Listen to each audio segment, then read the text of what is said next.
دل میں خیال بعد میں آتا ہے اور اللہ تک پہلے پہنچ جاتا ہے۔ اگر اللہ تمہاری پکار سننا چاہتا ہے تو تم بھی اسے پکارتے رہو، پھر اللہ تمہیں وہ بھی دے گا جس کے لیے تم اسے پکار رہے ہو۔ اللہ دیری انہی کے لیے کرتا ہے جن کا مانگنا اسے بے حد پسند آ جاتا ہے۔ جو امیدیں اللہ سے وابستہ کر لیتے ہیں وہ پھر ان کے دلوں کو کبھی مایوس نہیں ہونے دیتا۔ اللہ تک پہنچنے کا سفر وہی سے شروع ہوتا ہے جہاں تم سوچتے ہو کہ اب سبھی راستے بند ہو چکے ہیں۔ جب دنیا تمہیں تھکا کر سجدے میں گرا دیتی ہے تب اللہ تمہیں سنبھال لیتا ہے۔ جہاں تمہارے سوچے ہوئے تمام ذریعے ناکام ہو جاتے ہیں وہاں پھر اللہ کے منتخب کردہ ذریعے تمہارے لیے معجزہ بنتے ہیں۔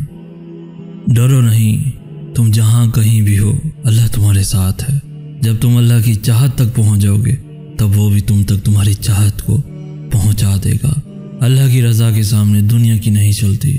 جب وہ کہے گا ہو جا، بے شک سب ہو جائے گا۔ تم بس حالات سے نا امید مت ہونا، کیونکہ معجزے یقین والوں کے لیے ہوتے ہیں اور ہر روز ہوتے ہیں۔ دیکھنا اس صبر کا صلہ اللہ جلد ہی تمہیں عطا کر دے گا۔ دیکھنا اس اندھیرے میں اللہ رحمت کی روشنی پیدا کر دے گا۔ دیکھنا اس مشکل کے بعد اللہ تمہارا وقت بدلے گا۔ دیکھنا اس آزمائش کے بعد ہر خواہش پوری ہوگی۔ دیکھنا اس بے بسی کے بعد اللہ ہر ناممکن کو ممکن کر دے گا۔ دیکھنا اس دعا کے بعد تمہارے لیے قبولیت کی خوشخبری ہوگی۔ دیکھنا اللہ تمہاری ایسے مدد کرے گا کہ تم خود بھی حیران رہ جاؤ گے۔ تم بس ایک لمحے کو روتے ہو، تمہاری دعائیں تو تمہاری پوری زندگی بدل سکتی ہیں۔ تم اپنے اس ٹوٹے ہوئے دل پر غم نہ کرو، کیونکہ جس نے اسے بنایا ہے وہ اس دل کو موڑ بھی سکتا ہے اور پھر سے جوڑ بھی سکتا ہے۔ تو پھر کبھی یہ مت سوچنا کہ اللہ نے تمہاری دعا رد کر دی۔ اس نے ہر پکار سن لی ہے۔ اس نے بس عطا کرنے کا ایک وقت مقرر کر رکھا ہے۔ ہو سکتا ہے تمہاری آزمائش کے یہ آخری لمحات ہوں۔ پریشان کیوں ہوتے ہو جب تمہارے پاس اللہ ہے اور وہ کن کا مالک ہے، معجزوں کا بادشاہ ہے۔ غم کی اس بات کا جب اللہ نے تمہیں دعا کا اختیار دے رکھا ہے، تم مانگو تو صحیح، وہ تو تمہیں نوازنے کے لیے تیار ہے۔ اللہ بے خبر نہیں تم سے، اس کا تو تمہارے دل میں بسیرا ہے۔ اس کے لیے تمہارا مقدر موڑنا کیا مشکل ہے؟ جس نے مشرق اور مغرب موڑ رکھے ہیں وہ تمہیں بھی سمیٹ لے گا جیسے اس نے دونوں جہاں سمیٹ رکھے ہیں۔ آزمائش کا وقت لمبا نہیں ہوا، اس نے تو بس تم سے ملاقات کا وقت بڑھایا ہے۔ کیا پتہ یہ رکاوٹیں ہی تمہارے لیے معجزوں کا وسیلہ ہوں۔ کیا پتہ جو نصیب میں نہیں وہ دعاؤں کے ذریعے ہی تمہیں ملنا ہو، اور کیا پتہ تمہاری آزمائش کے بعد ہی تمہاری دعا کا پورا ہونا ہو۔ کیا پتہ جو تمہیں رکاوٹ لگ رہی ہے وہ تمہاری منزل کا راستہ ہو۔ کیا پتہ جو تمہیں تاخیر لگ رہی ہے وہ تمہاری خیر ہو۔ اور جو کچھ بھی ہوتا ہے تمہارے ہی بھلے کے لیے ہوتا ہے۔ جہاں تمہارے سوچے ہوئے تمام ذریعے ناکام ہو جاتے ہیں وہاں پھر اللہ کے منتخب کردہ ذریعے تمہارے لیے معجزہ بنتے ہیں۔ ہو سکتا ہے تمہارے صبر سے تمہارے نصیب نے ہار جانا ہو سکتا ہے جو تم سے دور کیا وہی تمہیں بہتر بنا کر واپس مل جانا ہو سکتا ہے تمہارا بار بار مانگنا اللہ کی طرف سے قبولیت کا اشارہ ہو سکتا ہے تمہاری نامکمل کہانی کو اللہ نے اپنے کن سے مکمل بنانا ہو سکتا ہے اس آزمائش کے بعد اللہ کی مدد نے تم تک پہنچ جانا ہو سکتا ہے اس درد کے سجدے کے بعد تمہیں اللہ مل جانا ہو سکتا ہے تمہاری آزمائش کا یہ آخری مقام ہو۔ سوچو کیسے مقدر بدلے گا وہ تمہارا جب تم اس سے مانگنے سے ہی کتراؤ گے۔ جب کہہ دے گا اللہ کن تمہاری دعاؤں پر تو تم معجزوں کو حقیقت میں پاؤ گے۔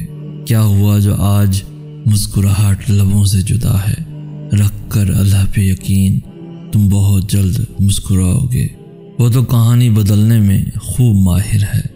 جب تم اللہ کو اپنے قریب پاؤ گے تو تم اپنا ہر دکھ درد بھول جاؤ گے۔ تم بس قبولیت کا یقین رکھو۔ کیسے ملے گا یہ سوچنا تمہارا کام نہیں۔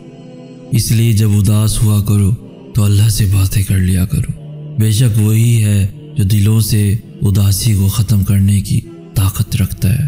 آزمائش کے لیے چنے جانے والوں کی دعاؤں کو بھی اللہ نے قبولیت کے لیے چن رکھا ہوتا ہے۔ اللہ اگر تمہاری فریاد کو تمہاری زبان تک لا سکتا ہے تو اس فریاد کو تمہارا مقدر بھی بنا سکتا ہے۔ اللہ تمہیں جلد ہی اس طرف سے آزاد کر دے گا جس کی تکلیف تمہیں کہیں چین نہیں لینے دیتی۔ اگر اللہ نے تمہاری اس ہتھیلی کو خالی ہی رکھنا ہوتا تو وہ تمہیں کبھی بھی ان ہاتھوں کو جوڑ کر دعا مانگنا نہ سکھاتا۔ بس یقین رکھو اللہ پہ، وہ تمہیں ویران کنویں سے نکال کے ساری سلطنت کا بادشاہ بنا سکتا ہے۔ بتاؤ پھر ہے کوئی جو اس کے علاوہ تیری سنتا ہے؟ بس پھر یقین رکھو اللہ پہ، وہ تمہیں ویران کنویں سے نکال کے ساری سلطنت کا بادشاہ بنا سکتا ہے۔ دیکھنا اس اندھیرے میں اللہ رحمت کی روشنی پیدا کر دے گا۔ تم دیکھنا تمہاری ساری دعائیں پوری ہو جائیں گی۔ بس تم مایوس مت ہونا، دل برداشتہ مت ہونا۔ دیکھنا اس مشکل کے بعد اللہ تمہارا وقت بدلے گا۔ تمہارے اس صبر کا صلہ اللہ جلد ہی تمہیں عطا کر دے گا۔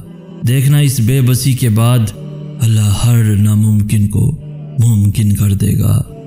دیکھنا اس آزمائش کے بعد تمہاری ہر خواہش پوری ہوگی۔ دیکھنا اس دعا کے بعد تمہارے لیے قبولیت کی خوشخبری ہوگی۔ تم دیکھنا، تمہیں نظر آئے گا، یہ اللہ کا وعدہ ہے۔ تم بس اللہ کا شکر ادا کیے رکھو، جس حال میں بھی رہو اللہ کا شکر ادا کیے رکھو۔ تم اپنے اس ٹوٹے ہوئے دل پر غم نہ کرو، کیونکہ جس نے اسے بنایا ہے وہ اس دل کو موڑ بھی سکتا ہے اور پھر سے جوڑ بھی سکتا ہے۔ تو اگر تمہارا دل ٹوٹ چکا ہے، کسی نے بے دردی سے توڑ دیا ہے، تو تم یہ مت بھولنا کہ اس دل کا مالک اللہ ہے۔ وہ انصاف کرے گا، وہ تمہارے صبر کا صلہ ضرور دے گا۔ وہ جس نے تمہیں بنایا ہے، تمہیں کیا لگتا ہے کہ وہ تمہاری تکلیف میں گزرے ہوئے لمحوں سے بے خبر ہو سکتا ہے؟ وہ تو تب بھی سنتا ہے جب تم خود کو بھی نہیں سن پاتے۔ وہ تو تمہیں تب بھی سمجھتا ہے جب تم خود کو ہی نہیں سمجھ پاتے۔ اللہ تمہاری ان روتی ہوئی آنکھوں کو ایسے ٹھنڈا کر دے گا جیسے اس نے حضرت یعقوب علیہ السلام کی آنکھوں کو ٹھنڈا کر دیا تھا۔ تمہارا کام صرف دعا کرنا ہے، چاہے زندگی تمہیں بے ترتیب کر کے رکھ دے، لیکن یہ یقین رکھو کہ اللہ تمہیں دعاؤں کو